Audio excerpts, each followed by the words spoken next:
ఒక చిన్న గ్రామంలో రామయ్య అనే ఒక రైతు ఉండేవాడు. అతను చాలా పేదవాడు కానీ చాలా నిజాయితీ గల మనిషి. అతను తన చిన్న పొలంలో కష్టపడి పనిచేసి జీవనం సాగించేవాడు. ఒక రోజు, గ్రామానికి రాజు వచ్చాడు. గ్రామంలో ఉన్న ప్రజల పరిస్థితిని తెలుసుకోవడానికి అతను ఒక పరీక్ష పెట్టాడు. రాజు అన్నాడు, నేను ప్రతి ఒక్కరికి ఒక గింజ ఇస్తాను.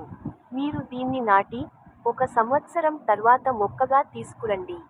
ఎవరి మొక్క బాగా పెరుగుతుందో వారికి బహుమతి ఇస్తాను. అందరూ ఆనందపడ్డారు. రామయ్య కూడా ఒక గింజ తీసుకుని తన ఇంటికి వెళ్ళాడు. అతను ఆ గింజను మంచి మట్టిలో నాటి, ప్రతిరోజు నీళ్లు పోశాడు. ఎంతో శ్రద్ధగా చూసుకున్నాడు. కానీ రోజులు గడిచినా ఆ గింజ మొలకెత్తలేదు.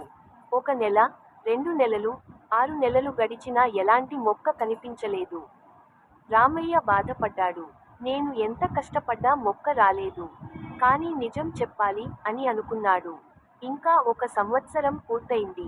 అందరూ తమ తమ మొక్కలతో రాజు దగ్గరకు వెళ్లారు.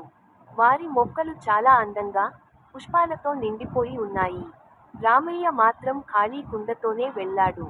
ఇతరులు అతన్ని చూసి నవ్వారు. నీకు మొక్క కూడా పెంచలేవా అని ఎగతాళి చేశారు. రామయ్య సిగ్గుపడుతూ రాజు ముందు నిలబడ్డాడు. రాజు అందరి మొక్కలను పరిశీలించాడు. చివరికి రామయ్య దగ్గరకు వచ్చాడు.